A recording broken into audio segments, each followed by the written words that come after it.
Hello and welcome everyone to JV's IAS. In this session of JV's talk show, we have with us Professor D.P. Aggarwal. Professor D.P. Aggarwal does not need an introduction insofar as the UPSC community is concerned. He has served at UPSC for 11 years, first as a member and then as a chairperson. Who else can better mentor the UPSC Civil Services aspirants? As you all know that at JV's IAS, we are organizing interview guidance program for UPSC Civil Services candidates 2023.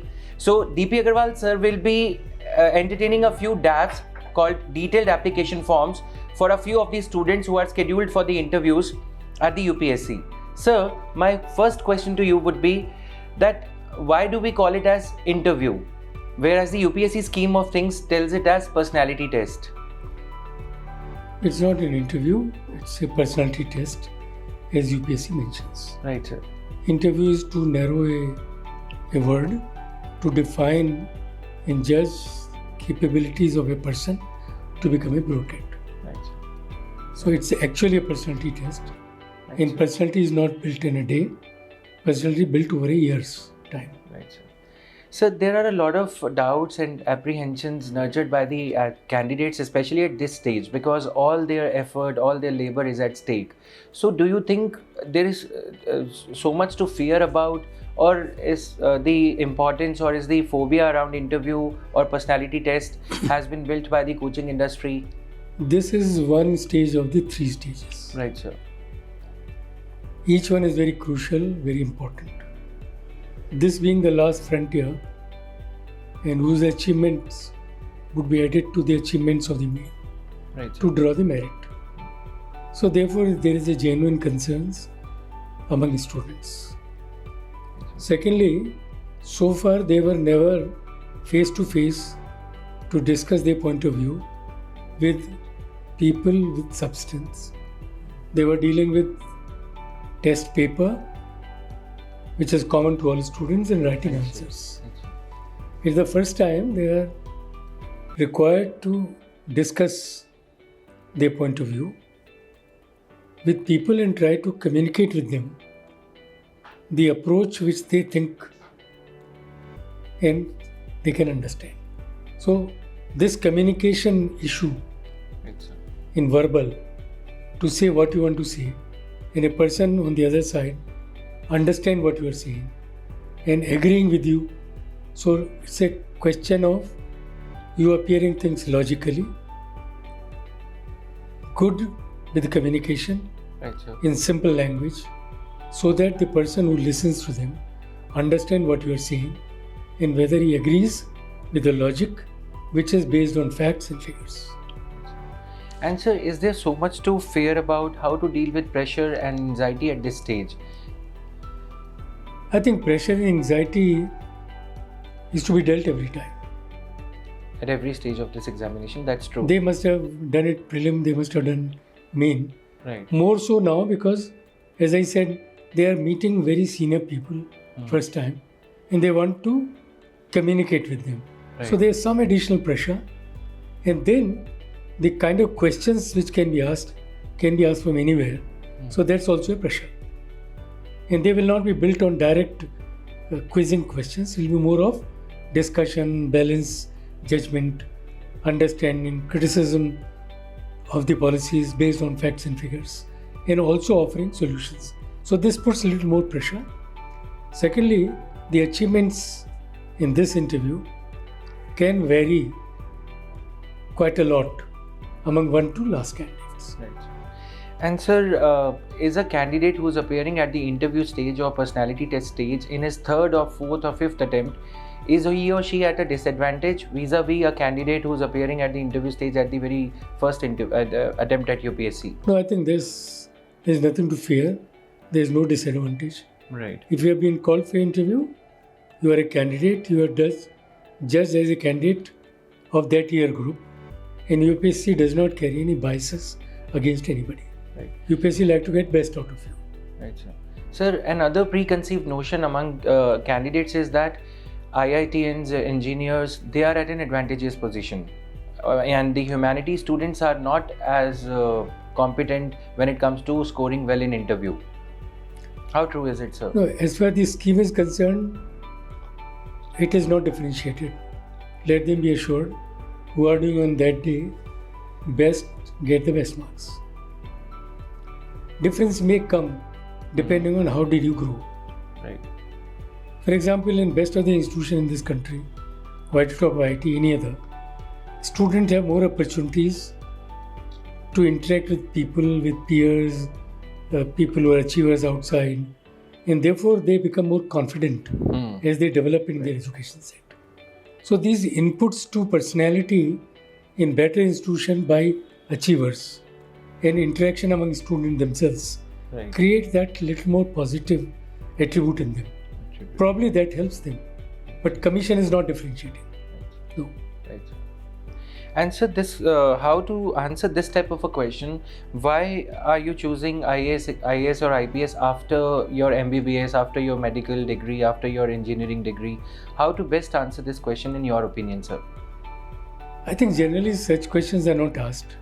Right. Even if they are asked, they want to judge, are you a right kind of person to think what you want to do? Since graduation has been allowed, so any graduate is allowed to permit.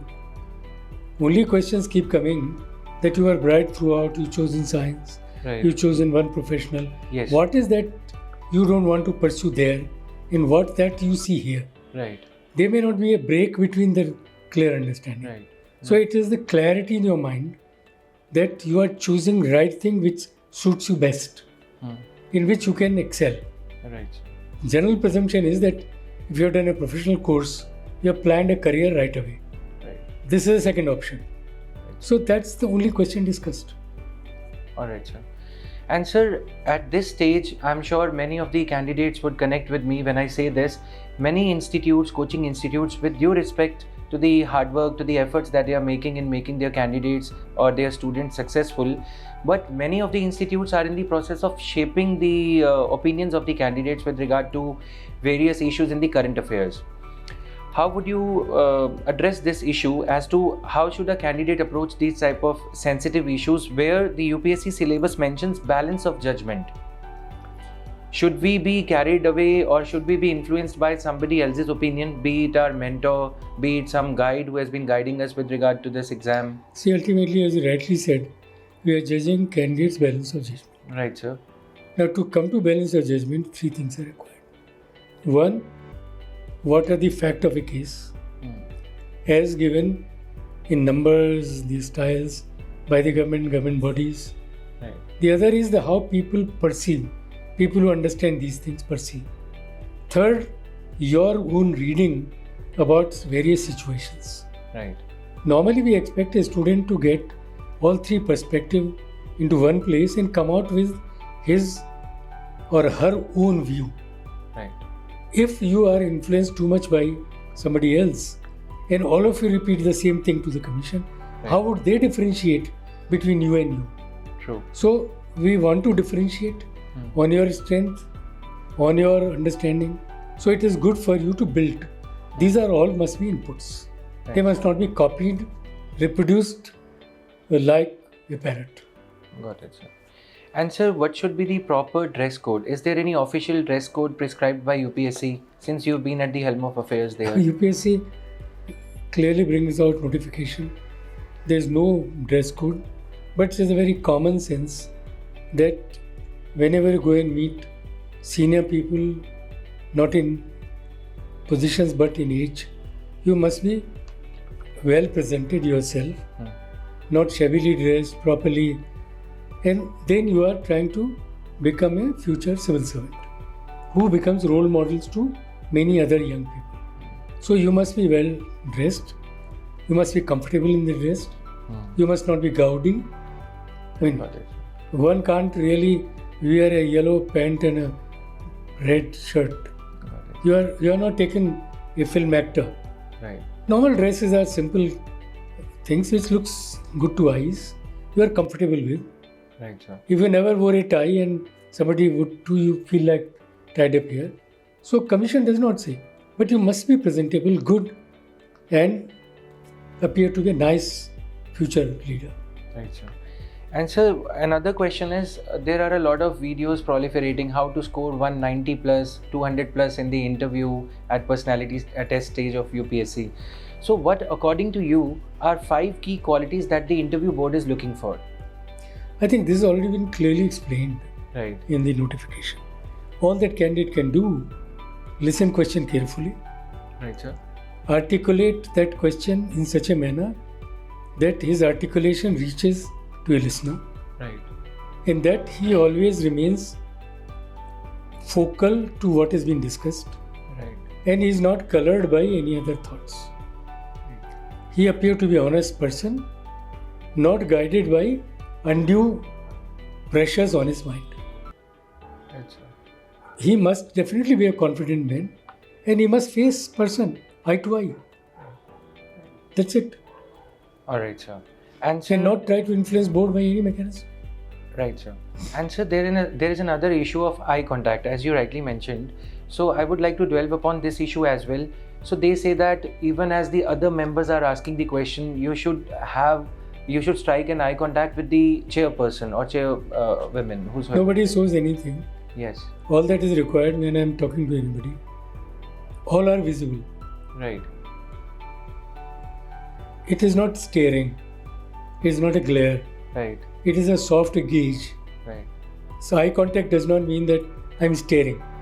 Eye contact is that I am listening to you, I am speaking to you in such a manner that all others are in my view. Right. That's it.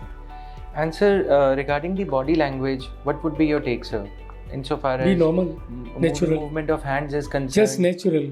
Just Don't natural. cultivate any other things Okay. which you can't do. These last moment tips as are given by the coaching institutes, they should be completely avoided. Completely. Completely avoided. Commission wants to take best out of you. Right. He wants to look a more balanced person. They want to look at most honest person Right. and an achiever. Right. Right. And sir, according to you, we are in the season of these mock interviews. There are around 2,900 people, candidates who have cleared mains. So what is your take on these mock interviews? How many simulation interviews or personality test interviews should a candidate go for? See, nobody is going to simulate what happens in the UPSC. board. Yes. Candidate also can't simulate the same condition which will happen to him in the board. Right, sir. Board is completely unbiased. They are not supposed to give you feedback. They are tutored to look at your point of view, understand, grasp it, judge and grade you. Nobody does in mock. Right. What mock helps a candidate is to look at the variety of questions can be asked. Right. But none of can predict what they will be asked. What they will be asking. Nobody can do that. Right. It's not possible. So according to you, simulation interview exercises that we do here. It's only create a confidence in him. Yes, creating confidence. That candidate can plan how to respond to a question. And if 4 other gentlemen who are intelligent are listening to him, similar would be there. So Right. to that extent, he or she is benefited. Right. But because of that, if it goes into what is called negativity, which is no good. Right. Right, sir. And sir, my last question to you would be on behalf of the budding aspirants who are jumping into this UPSC Civil Services competition fray. In this changing dynamic era in that India is into, what is UPSC exactly looking for, sir? Since you have been following. As I always said, you want to look at the best fit person who's intelligent, qualified, cross through the system. Right. Obviously, as governance is changing, you want to look at them future governors. Right. I mean, today I select for 30 years. We also try to look at can they think what the country would be in future. Right. Right. They must feel proud about it. Right. Right. That's it. Right, sir. With this, sir, I would like to thank you on behalf of all the candidates and budding aspirants who are watching this show. And I would like to inform at this stage itself that sir will be taking a few DAF sessions for the candidates who are appearing for UPSC Personality Test 2023-2024 beginning 2nd of January. So the candidates whose interview date has been announced already, and the interview is scheduled anywhere between 2nd of January to 15th of February, they can reach out to us. We will try to prioritize your DAF one-on-one session with DP Aggarwal Sir here at JV's IAS. Thank you once again for watching. Thank you very much, sir, for sparing your precious time, sir. Thank you, sir.